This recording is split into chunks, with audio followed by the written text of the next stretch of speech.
just got out of work and I'm go pick up.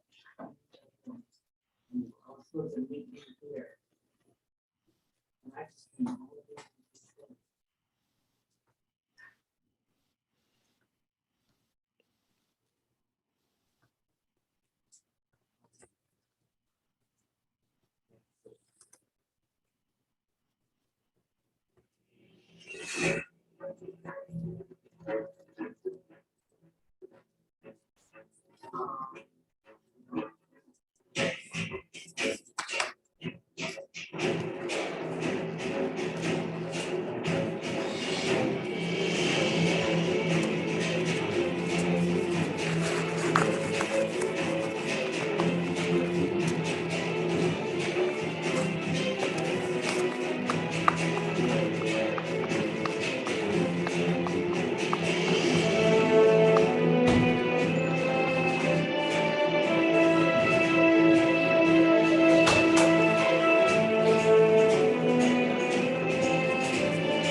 For more now, let's bring in Kirby Willis, who's in Bend.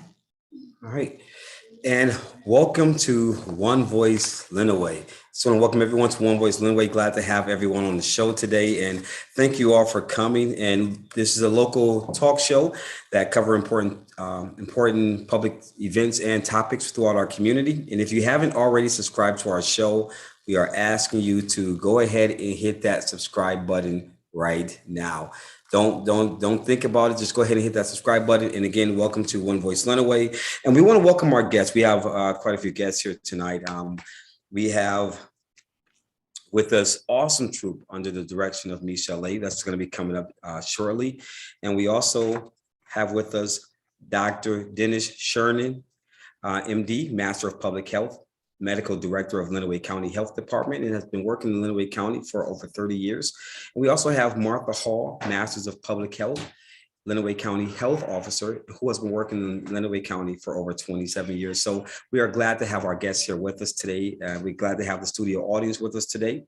And we are going to go ahead and get started with the show. So again, thank you for joining us at One Voice Lenawee. We encourage you, we push you, and a little bit of pressure to hit that subscribe button and stay connected with what's taking place in our community and in our county. So we're really grateful for that as well today.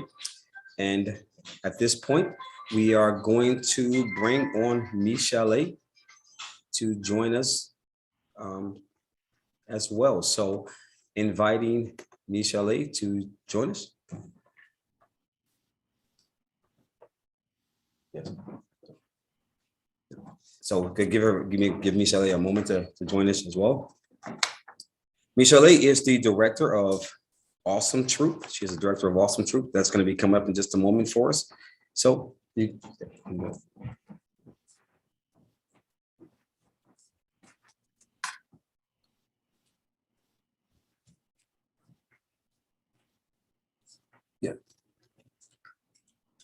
Thank you. I'm just giving her a moment to come on to the show as well.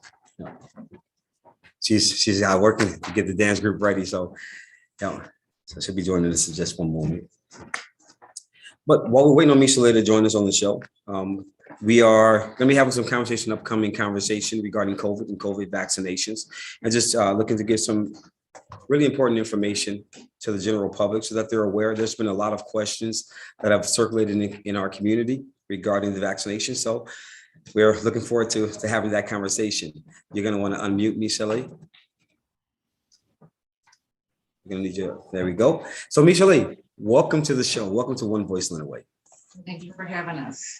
I'm just grateful to have you on the show as well. And just if you could just take a moment, tell us about Awesome Troop. What is Awesome Troop?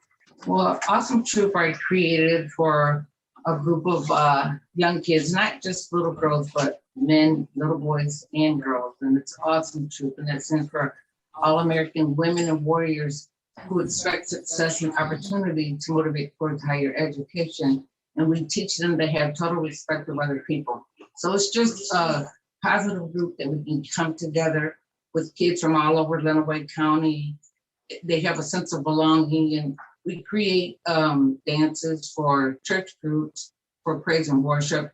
We also perform at many and various nursing homes, and we do a lot of parades, and we used to go to the Boys and Girls Club. So just keeping it a connection of our positive young kids. That is awesome. So like, how long have you been at this? How long has Awesome Troop existed? Well, I started it for my daughter when I saw a need for it. She was 5, she is now 38. So around 34 years, going on 34 years, we have been doing this. And Awesome Troop is comprised of various young girls from different walks of life, different backgrounds, different ministries. Exactly, yes. We don't discriminate, it's a diverse group. So it's, once you see them, they're from all over Adrian. It's very diverse. That is pretty awesome. Well, we have Awesome Troop standing right in front of me right now. So we're not going to hold up. We're going to go ahead and get the cameras over to Awesome Troop. And Michelle, thank you for sharing this awesome talent with us tonight. We really appreciate your dedication to community and to the youth in our community. So we're really grateful to have you here. We're really grateful for the work that you do in our community. And I know I can say with the show that these young girls must be so excited to work with you and to have this opportunity to display their talents. So at this moment, we are going to turn it over to Awesome Troop. And I'd like to thank you for the opportunity for letting the Awesome Troop perform here as well. Thank you. Thank you. Send it over to Awesome Troop.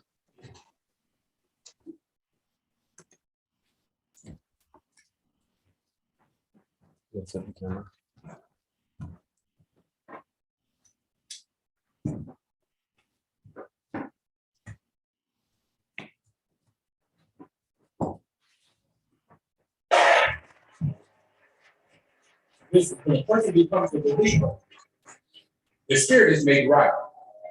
But sometimes the heart realm, the soul realm, the mind realm is a little slow getting the message because life is left a hole in it due to molestation, low self-esteem, abuse.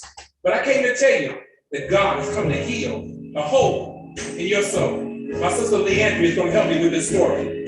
Take your time, sister. Sing it for somebody. Deliver me. Rescue me from myself. 'Cause all I seem to do is hurt me. Anybody overthink a lot, that hurts you. Hurt me. That's right.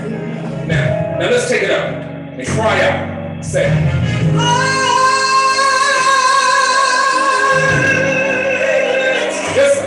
Deliver me. take your time.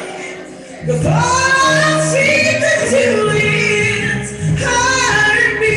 Anybody out there got that message? Hurt me. We should be finishing it, but I need you to just say it one more time.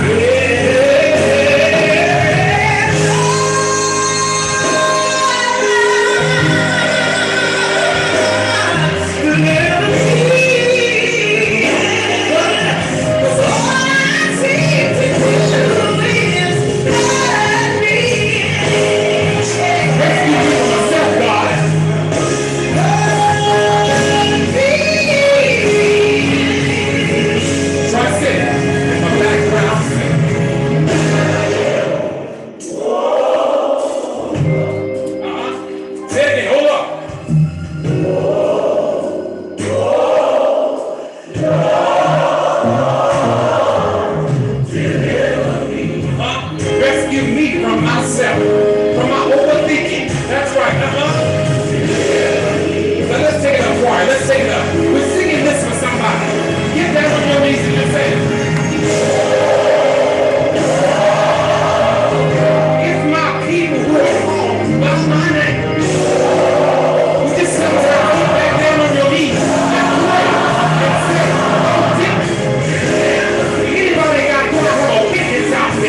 That is awesome, Troop. That is awesome, Troop. So just glad to have awesome Troop with us tonight.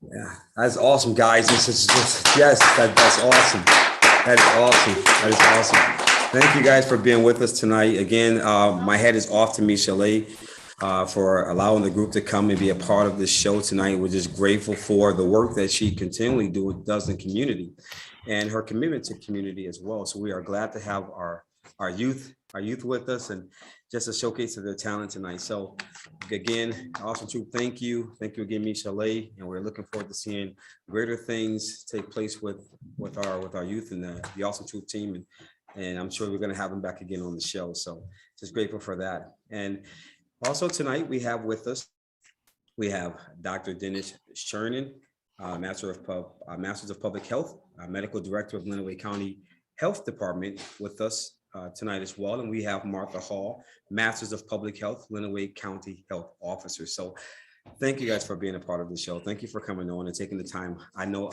out of what has to be an extremely busy schedule to be a part of this program tonight. Some of the things that we were discussing, that I've been discussing in community, is we've got all these concerns going on. We've got all these questions that are taking place in our community, and the theories are kind of just migrating all over the community, and folks have this apprehension of regarding the vaccination. They've got these other concerns about COVID-19. What does it mean? What is it? How is it impacting our community? So I think it's really important that we connect with the right people to really get the proper information out there so that people can make an educated decision instead of just taking information that's kind of floating on social media and everywhere else in our community and not really understanding the truth behind the vaccinations, the truth behind COVID, understanding what the variants are, how it impacts our community. So again, I'm really grateful that you guys are taking the time out of your schedule to be on the show. So again, Dr. Chernin and Martha Hall, thank you again for being on the show. Thank you again for being on the show. So I'm just gonna kind of toss some of these questions out there at you, and if everyone wants to respond. And I meant to do something about that. Okay, so here we go. So one of the questions that I've come across is, what is the best way for our community to protect itself against the spread of COVID-19? Well, I'll start this one, and I'm sure that Dr. Truman and I can both provide some information here. I do want to just say, D'Angelo, thank you so much for having us on the show tonight, because I do think it's really important that people get information from reliable sources. And, we all see there's all kinds of things out there on social media, but we're just grateful for being able to have that dialogue with you tonight. So what are some of the things that you can do to protect yourself against COVID-19? And I would say that the best tool in our toolbox right now is vaccination. We need people to be vaccinated. And, anyone who is 5 and older is eligible to be vaccinated right now. The vaccine is plentiful. It is available at many locations in Lenawee County. If you go to lenawee.mi.us and click on the box, the COVID box, you can go to a tab for vaccine, and it will list all the locations. It will even tell you which locations are doing the pediatric vaccination. So lots of good information there, but I think that is the most important tool in our toolbox is vaccination. And if you're someone who's already been vaccinated with your initial series and you are eligible for a booster, which, just recently, that means anyone 16 and older who was previously vaccinated, I would encourage you to get those booster doses. Dr. Chernin, do you want to talk a little bit about just some of the statistics that we're seeing with regard to vaccination in individuals that are with hospitalizations and death associated with COVID? Sure. By the way, thanks you for having us on. It's great to be here, D'Angelo. And it's hard to follow that sweet, sweet dance with statistics about COVID, because I think all of us are kind of up to here with COVID. But it's important to understand. I have some statistics here from the New York Times fairly recently, and at least one dose, all ages, 71% of the US population has had at least one dose, and 60% of the US population is now vaccinated. This includes anybody from 5 on up. The kids that are under 5 have not been approved for vaccines yet. The good news is that between 95 and 99% of the adults over 65 have been vaccinated, which is great news because the people who are over 65 are most vulnerable. And 87% of those have been fully vaccinated. So the vaccine dosage is 2 doses and hopefully a booster. And about 200 million people now in the United States have gotten at least one vaccine, and 230 million people have had 2 vaccines, and another 50 million people have gotten the booster dose. So that's pretty good numbers, but it's not enough because we have a lot of vulnerable populations.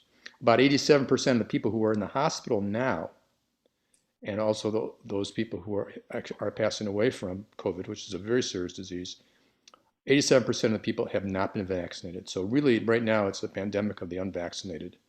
So the numbers are staggering for the importance. It doesn't mean if you've been vaccinated, you can't get the disease, but it's much more mild when you have the vaccination. If you don't have the vaccination, you have the full-blown effects of the vaccine. Some of you may have heard about Omicron. It's, I think, one of the letters in the Greek alphabet. I think it's number 15, 13 or 15. It's similar to Omega in terms of that's what they're using for the nomenclature for the vaccines now. And so let me just explain a little bit about how the vaccine works, and then I'll talk a little about this variant called Omicron. So vaccines work because the virus itself has what's called a spike protein. You've all seen the little picture of the virus, and has little peaks and points on it. Those are called spike proteins, and they get into the body when you're exposed. They attach to the cell membrane, and usually in the nose and throat and the lungs, the bronchial tubes, and they get inside the cell, and then they replicate inside the cell and cause the mischief that causes the disease. The lower your immune system, the more difficult it is to fight this off. So the vaccines work by, especially the mRNAs, we'll talk a little bit about that. That's the Pfizer and the Moderna, which is the majority of vaccines that we use in this country.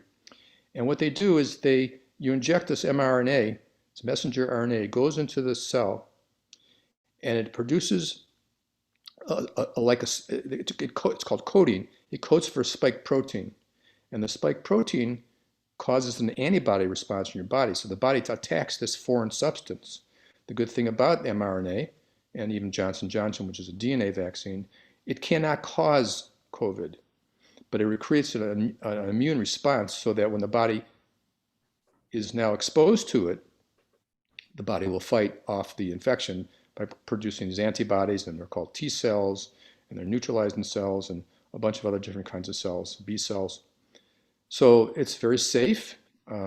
No vaccine is 100% safe, but it's pretty darn safe.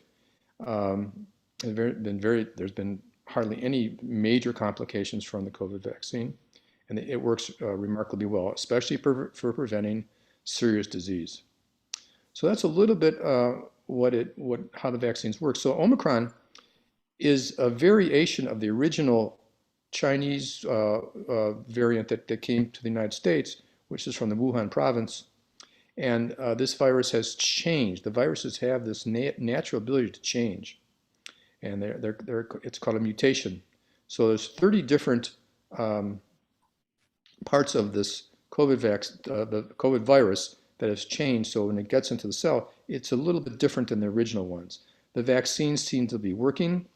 What we're watching for is whether it takes over the Delta variant, which is the one that's been circulated. About 99% of all COVID viruses are Delta. But now we're starting to see it started in South Africa, and it's starting to take over Delta in South Africa. We have to wait and see. Here in this country, about 30 states right now have seen it. And the things that we're watching for are one, we're watching for whether the virus is more pathogenic, meaning it's more infectious. Um, I'm sorry, more virulent, meaning it causes more serious disease. And then we want to find out if it's more infectious. Does it pass to more people more quickly? And the third one is whether it evades the vaccines. So we have very preliminary data. We have to watch it carefully. The CDC and the World Health Organization and all the scientists right now are watching very carefully, gathering the data to make sure that we understand what's going to happen. Right now, it appears that 3 vaccines, at least in South Africa, where it's more widespread, seems to be containing it to the point where the people are not getting as sick as they were before. So certainly it helps to take the vaccine. Even if it's not 100% successful in preventing it, it certainly can keep you from getting very, very sick. And that's the major thing we want to make. We want to happen for us is through the vaccine is to not die and not get very sick and get long-standing COVID. Wow. Wow. Dr. Turner, I know there's probably just speculation or whatnot, but is there a possibility of there being other mutations after Omicron? Or That's a really good question, D'Angelo. I appreciate that. Yes, there are. This is another reason, not only to prevent serious disease and death. It's a bad disease. I mean, 750,000 people have died in this country in a year, in less than 2 years from this particular virus. The less people who are vaccinated, the greater the chance that a new variant could form. The faster we get vaccinated, the less chances that the virus will stay in a body and create a situation where new viruses can mutate, especially in immunocompromised people who are sick with cancer and other things. They tend to get the COVID virus for longer periods of time, and so it gets into the body. The body's immune system is weak. That's when the variants begin. So that's what they think what's happened in South Africa, where the virus came from. The faster we get the vaccines, not only to this country, but to developing countries, whether it's Africa or Asia or South America, the more developing countries, it's essential that we get the vaccine to those countries as well, because that's where variants can more easily pick up steam and develop. oh, wow. You mentioned vulnerable populations. If you could just kind of walk me through that just a little bit. What would we define as a vulnerable population? Well, probably the biggest vulnerable population is people who are older. Younger people seem to get this virus less often than older people, and at least symptomatic. They get infections, but they're not as symptomatic. So the older population, people over 60, 65, and older, are the ones that are most vulnerable. It was ravaged to the nursing homes in the beginning, and that wasn't even the worst COVID virus. That was the original one, and then the alpha virus variant. So that's one. Anybody who has immune problems, such as people on chemotherapy, people on steroids for immune compromised diseases, things like arthritis when they're taking drugs that are suppressive. These people are also vulnerable, very vulnerable. Anybody that has an underlying health condition, obesity is one of the major. It seems to be physical ailments. I use obesity as an ailment because it really is. So people who are overweight are also more vulnerable. They have a higher rate of death. And two of the reasons are, one is that in fat tissue, there's a lot of receptors. They're called ACE2 receptors. That's the ones we find on the nose and the throat, where the virus attaches to. And there's a lot of these receptors in fat cells. And also in those fat cells, there are what are called macrophages, fat macrophages. And these macrophages hyperreact to the virus and cause an inflammatory reaction. So people who get very sick and people who are on ventilators and people who are dying because of these an immune response. It's called a cytokine storm, where the body just overreacts to the virus and causes inflammation, and things get really out of control. Wow. What would you say to marginalized communities where people are still kind of coming together, where they may not have as much access to these resources, or maybe the access is there and folks are just not aware of it? Are we seeing a uptick in COVID positive individuals in those kind of communities as well? Maybe minority populations. Are we seeing anything take place in those communities? Martha, would you like to respond to that? Sure. So as far as recent, we are not seeing a significant increase in our minority populations, at least here locally. We have really tried to get out into the community and make the vaccine available, and also, working with trusted partners like yourself, D'Angelo, to try and help get the word out to the community and let individuals know that the vaccine is available for them, and try and make it available in as many locations as possible. Certainly there's more work to be done. And if there are opportunities for us to be able to have vaccine clinics in areas where individuals may feel more comfortable being vaccinated, we would certainly be willing to have those conversations and try and make that happen. And Martha, are we seeing or is there any information or any data out there that would show us what the infected rate would be for our community, or what the vaccinated rate would be for our community? Certainly. So there's a couple of places that I like to direct people to for information, some in-depth information. So if you're looking for what's going on with COVID transmission in Lenawee County, there's a site called mystartmap.info, and you can go in and look and see what's going on in the state of Michigan. You can look for the whole state. You can see it by region. You can see by county. Now, in Lenawee County right now, so the two factors that we look at as far as COVID transmission, the two things that we look at are the cases, so the weekly cases per 100,000. Right now for Lenawee County, we for December 2nd through the 8th, we're looking at 554.6 weekly cases per 100,000. And then the other thing that we look at is the positivity rate. So the number of tests that are coming back positive out of the total number of tests that are being performed.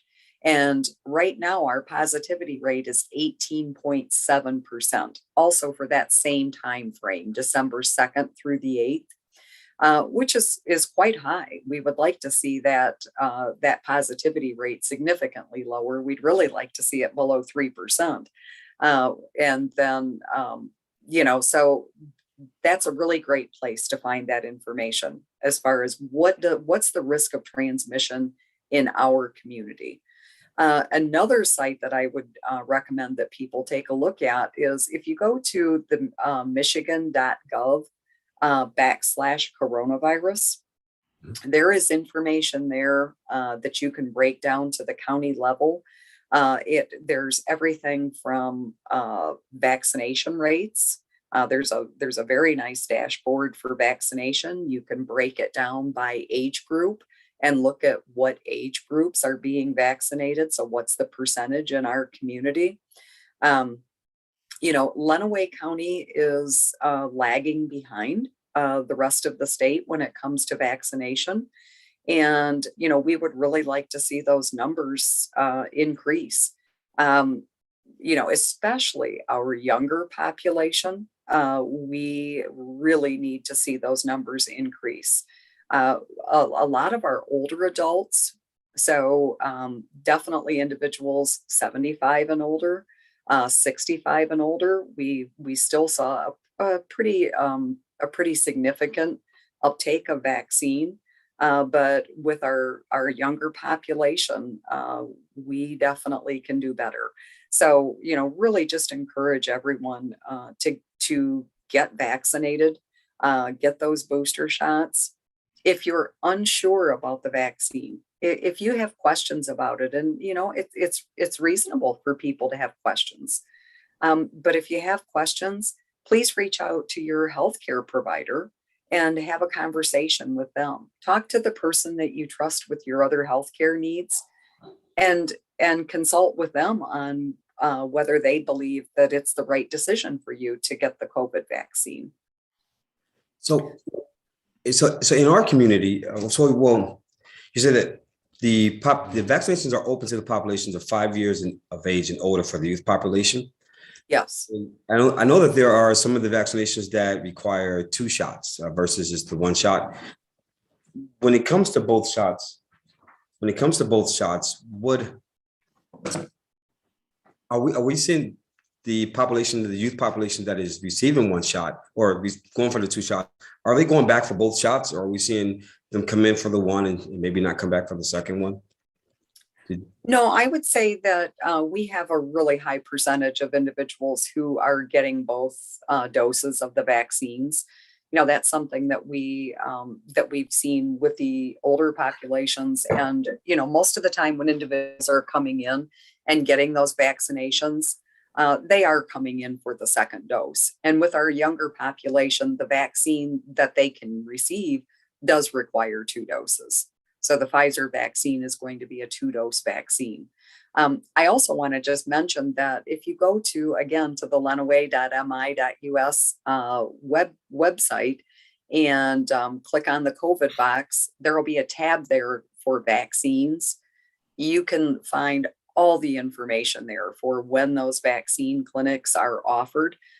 There's going to be one Wednesday, which is the 15th, from 4 to 7 at Springbrook Middle School. And that clinic is open to anybody. So if you're someone that needs your booster dose, they'll have all of the vaccines available. And they'll be vaccinating anyone 5 years of age and older. So that's a really great opportunity, 4 to 7 Springbrook on December 15th. Okay.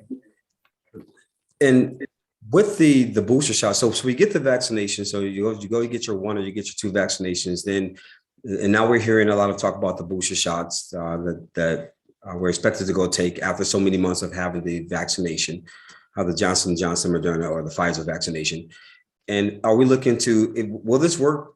The booster shots work similar to the flu shots, where every year we'll come back to receive another booster shot? Or is it the vaccinations 1 booster shot, then we're good? Or are we looking to do this yearly? Yeah, and I'm going to let Dennis jump in on this, but I think that some of that is yet to be determined. Right now the scientists are evaluating the information, and we don't know. I've certainly read things about some talk about a possible 4th dose. I've read a lot of information out there. Dr. Chernin, what's your thought on where we're headed with this as far as additional doses? Well, I agree with you, Martha. We don't know yet. I can say one thing: people are through social media and some of the people who are not interested in vaccines say, "Well, you said the government said that it was going to work with this vaccine, and now you have to have 2, now you have to have 3. What's going on?" Well, it's very common for vaccines to use have multiple doses of it. Take polio. We get 4 polio vaccines. Measles, mumps, rubella, we get 2. Diphtheria, DPT, we get diphtheria, tetanus, and pertussis, we get 4 by the time we're 5 years old. So it's not uncommon to get multiple vaccines. It takes a while for the body to prime itself. It takes a while for the body to develop the immunity, the strong immunity, the antibody response, their B cells, antibody cells, or T cells. It takes it has a memory, and so the body, you have to keep reminding the body in a way. We're hoping that 3 will be enough. The studies have shown that a 3rd vaccine is very effective for boosting the immune system. It started to wane. A lot of the studies that came out of Israel, they were tracking very carefully. It's a smaller population. And we're starting to see that in this country and some of the European countries, as well as some of the Asian countries. We're starting to see that the 3rd vaccine boosts up the immunity.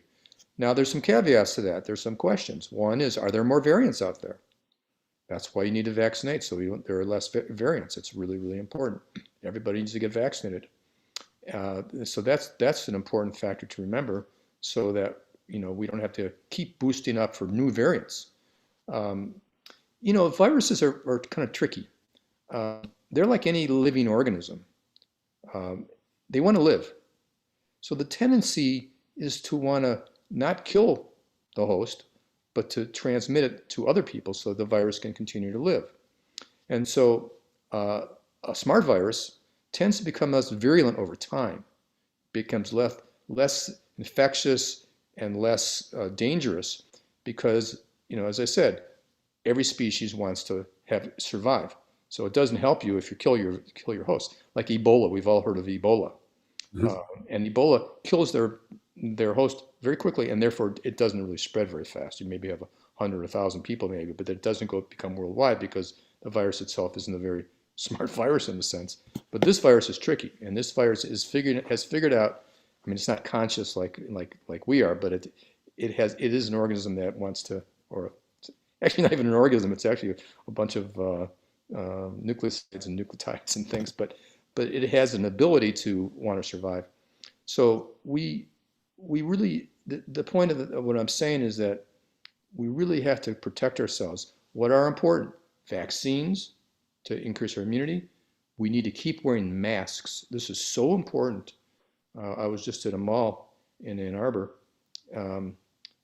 where the vaccine hesitancy is a lot lower. But I would say a good 2/3 of the people weren't wearing masks. Bad idea in an indoor place. I think you should, in my opinion, and I think most public health professionals believe this very strongly, anytime you're in an indoor situation and you don't know if people are vaccinated or not, you should have a mask on. Whether it's a mall or a restaurant, before you eat, where you go into a store to buy something, you should wear a mask. Social distancing, still very important. You want to have some distance. I get kind of nervous when I see these big sports arenas having 100,000 people without masks on. Now, some of them are outside, which is a little better because you have more ventilation. But I was actually very pleased at the Michigan game. I was watching the Michigan game, and everybody's masked in the Michigan stadium. I wasn't pleased with the outcome of the score, but I was pleased because I'm a crazy fan of sports in Michigan in particular. But people were masked, and I think that's very good. In fact, if you're a student at University of Michigan, you have to wear a mask, and the professors have to wear a mask. And I think that's really the idea. Ventilation, also very important. The more you can, be outside, and obviously it's cold now, and that's why Michigan, by the way, has the highest rate, one of the highest rates in the country for COVID. And part of that is to do with the natural movement of this virus. It started from the south and came back north, went down south again, came back north. But possibly part of this is because we're inside now. So yeah, it's okay to be with a family or friends, or triple vaccinated, to be without a mask. And you trust who they are, but in general, if you're in a community that you don't know, because there's a lot of unvaccinated people, and you can pick up after you're vaccinated, you can pick up the virus. You may not get as sick because you're vaccinated, but you can transmit it to other people. So that's another caveat to this whole thing. Oh, that's good to know. That's good to know, because I think sometimes that, and just some conversations that you get folks that are vaccinated and they believe, well, I've got the vaccination, so there's no need to be alarmed. There's no need to take any precautions. But just having the information to know that because you're vaccinated, that you can still obtain COVID and spread it. So there are precautions that still needs to be taken, even if you're vaccinated. And so, what advice? Because I've talked to some folks regarding their children, and it's just a lot of conversation and a lot of concerns out there. So, what advice would you have for families that are apprehensive about their children receiving the vaccinations? Well, I'll start, and Martha, you can pick up on this if you like, for sure. I have no hesitancy. I have 9 grandchildren, and the first thing I did when I heard that vaccines were now eligible for 5 and up, called my kids and said, "When are you get the kids vaccinated?" I mean, it's so important, because while kids have not been as sick as older adults, over 700 kids have died. It's now the 6th or 7th leading cause of death in children. it's not a benign disease in children. People can get very sick, and thankfully not as many people as is the older people. But still, it's very important. And then they can get the infection, and then pass it on to mom. Mom passes it on to grandma or grandpa, and then you have a more vulnerable population or someone immunocompromised. So, the more kids that are vaccinated, it's not as easily picked up and it's not as easily spread if you've had the vaccine. It still can be.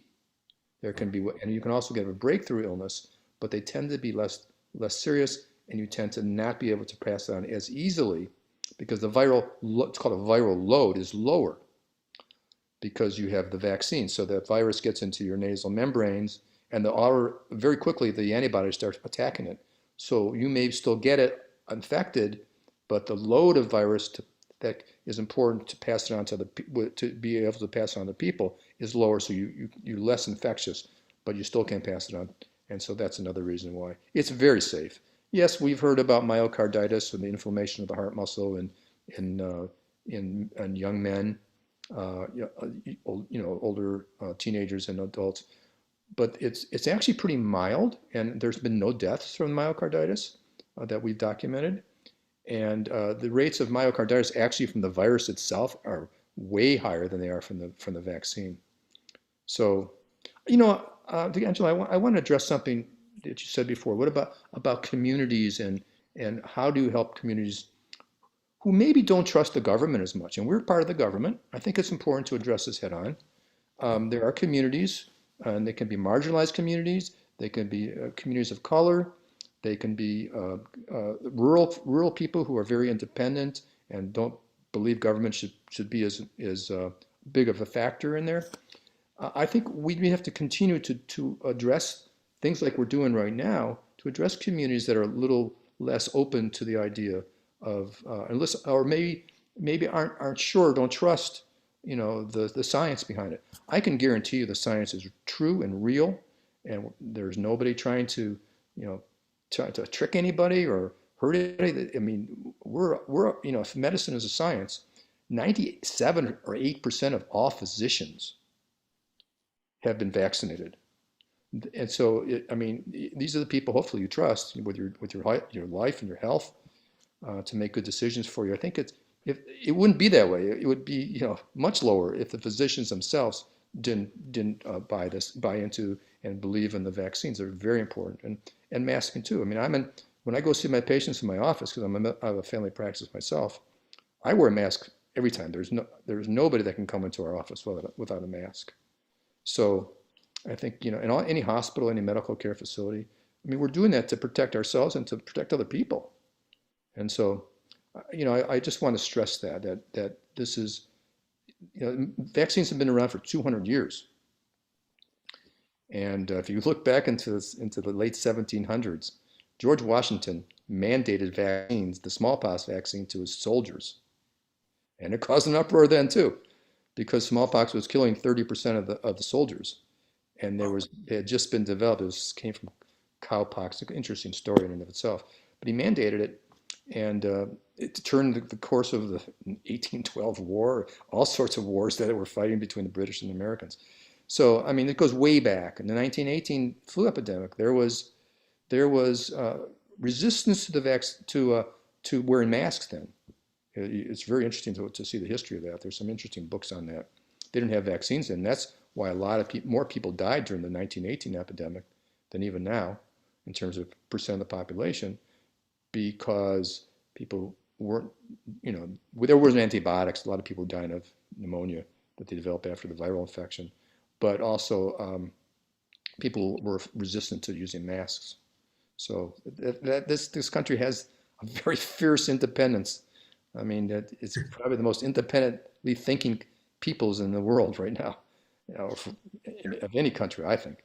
And so, but we need to listen. We need to listen carefully, get this thing under control, and get it to what we call an endemic state, where it's just like for the flu. It can be bad, but it won't be as bad, and it will be less in the population. I want to just say too, we've only eliminated one virus in the history of the world from the population, and I mentioned it before. It's smallpox. Smallpox has been eliminated from the planet. There's been no other virus that has been eliminated. Polio is almost eliminated, but still has little pockets. Smallpox, we haven't seen a case of smallpox. One reason for that is kind of interesting is because smallpox doesn't have an animal vector. There's no intermediate. One of the reasons we can't get rid of flu is because the birds and pigs carry flu. One of the reasons why COVID virus probably won't be eliminated, and we may need more shots as we go forward, is because there's animal intermediaries for this particular virus. And we're like deer. 50% of the deer that we see around our houses probably have COVID right now. Wow. So vaccines are really important. It's the thing that we have that can really change this thing, get beyond where we are right now. Wow. That's wow. I never considered that the animal population being carriers of it as well.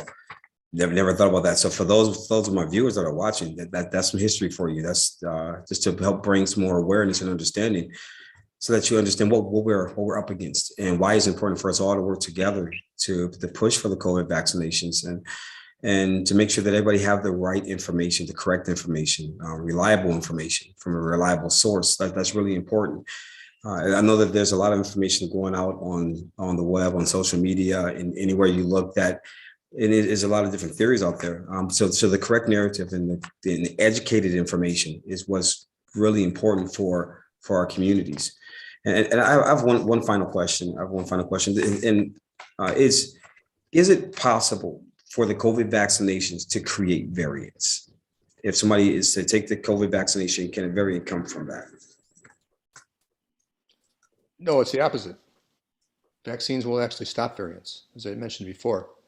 The longer you have COVID in a vulnerable population, the more likely there'll be a variant that will form. And I don't think Omicron is the last.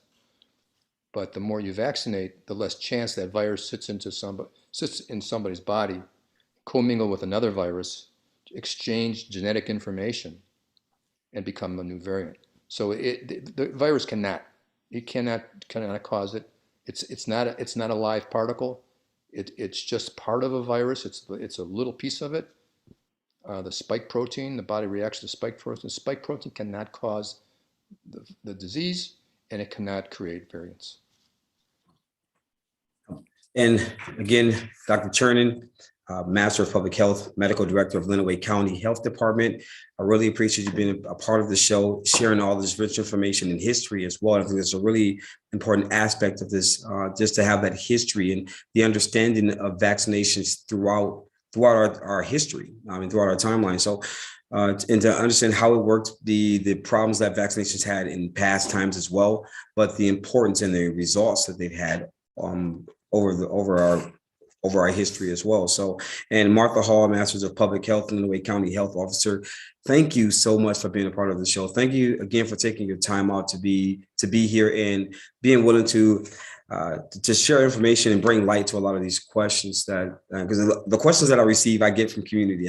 It's conversations that I'm having with folks, and when I'm engaging in these conversations, I'm just kind of taking notes. When I hear these different arguments come across, I just take notes and try to find individuals that are reliable, source that can address these questions. So I really appreciate both of you taking your time to be on the show. And before we close out, would you have any closing words, remarks? D'Angelo, I do want to just say the one thing that I don't think we've really touched on much tonight is how important it is to get tested. So if you think that you've been exposed, or you've been exposed to somebody that is COVID positive, just really encourage you to get tested. We have a lot of testing opportunities available here in Lenawee County. Several of the pharmacies do testing. We have the testing that's done there at the transportation garage on Monday, Wednesday, and Friday.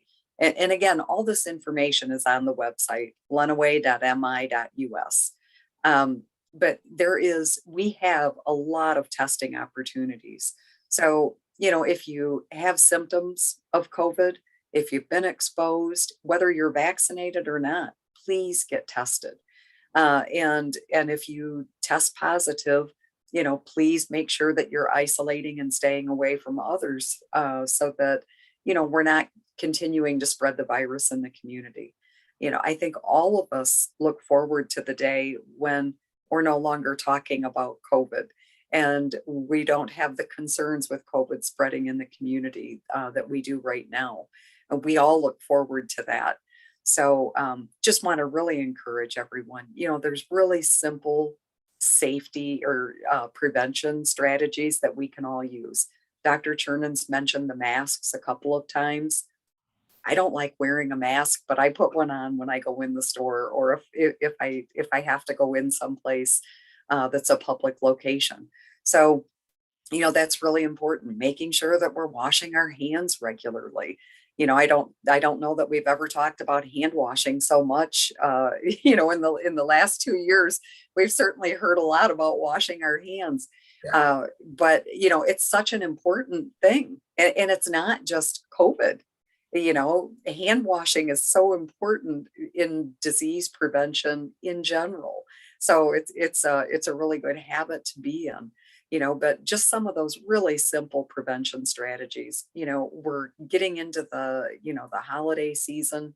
People are gathering together with their families, with their friends. Try to spread out so that, bigger spaces are better than smaller spaces if you can manage that. Having increased ventilation, just opening up the windows a little bit. My grandkids will attest to the fact that, we frequently crack the windows. In fact, we always crack the windows when we're driving, because you're talking about a few people in the car, it's a closed space. So bring in a little more fresh air. And we can do the same thing when we're gathering together, over the holidays. So just really encourage everybody, let's try and do this as safely as possible. If you have questions and you don't have a healthcare provider, there are nurses at the health department that would be more than glad to talk to someone about vaccination and provide them with information. I talk to people quite regularly. If you do have a healthcare provider, please have that conversation with them and see if they encourage you to get vaccinated. It's an important tool in our toolbox, and anything we can do to encourage others is really important.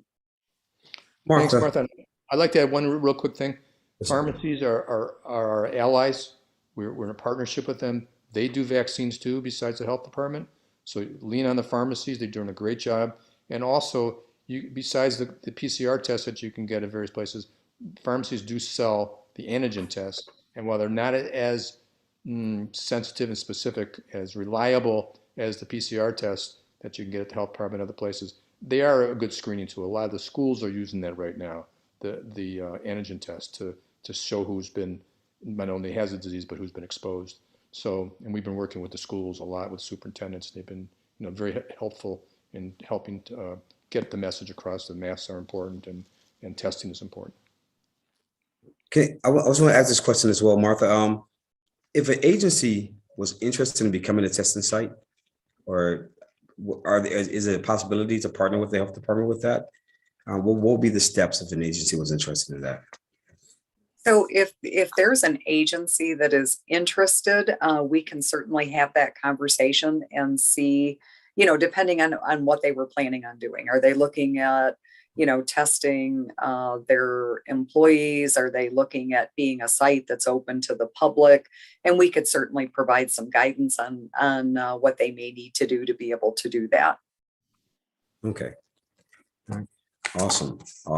Again, Martha Hall, Dr. Dennis Chernin, again, thank you for taking the time to be on the show today. I really appreciate it. I know that our viewers appreciate it, and we've got some other channels that this will be broadcast on as well. I know the last show we did a small snippet just to give it a shout on TikTok and had 3,800 views there. So we know that it has the potential to really get out there into our community and and share this educational information. So really appreciate it. Really appreciate it. Thank you again for taking your time. And just for my viewing audience, this is Dr. Dennis Chernin with the medical director of the Lenawee Health Department that's with us, as well as Martha Hall, the Lenawee County Health Officer that's with us, that has joined us today. So if you have any questions, go ahead and put your comments down in that comment box. We'll be sure to get back with you as well. And there's a lot of resources out there to get the correct information regarding COVID and COVID vaccinations and locations where you can get tested or where you can receive the COVID vaccination. So we want to make sure that we get this information in your hands and out to everyone in our community, because if we all work together to do this, just by us working together, we can bring this to a close, and then we can come to what I now refer to as our new normalcy for our lives, right? So get up, be able to get back out and socialize. And I'm looking forward to that day, but we all have to work together at this as well. So again, thank you both for joining us tonight, and I definitely look forward to future conversations and stopping by to check out the Lenawee Health Department. I've been there in quite some time, so maybe swinging in just to bug you guys. So feel free, D'Angelo. And we certainly appreciate your partnership. You've been a great partner, and it is so appreciated. Yeah, it's great. And I'm honored to be on the show and to be part of this. Thank you for letting us come on. Thank you, Martha, too. Thank you. And from our viewing audience, this is One Voice Lenawee, every second and fourth Monday, inviting you to join us and be a part of the show at any time. And if you have any questions if you have any questions out there that's, hey, this is my question, this is what I've been thinking about, this is what I'm hearing, and I would like to have this addressed, put it in that comment box. Let us get with the right individuals so that we can bring those answers to you, maybe on the next show. So again, this is One Voice Lenawee. Thank you for joining. Thank you for being a part of the show. Hit that subscribe button. Don't wait till tomorrow. Don't wait till later. My parents always would tell me, don't wait for tomorrow, what you can do today. Click that subscribe button today. Again, thank you both Martha Hall and Dr. Chernin for being on the show. And thank you guys for watching.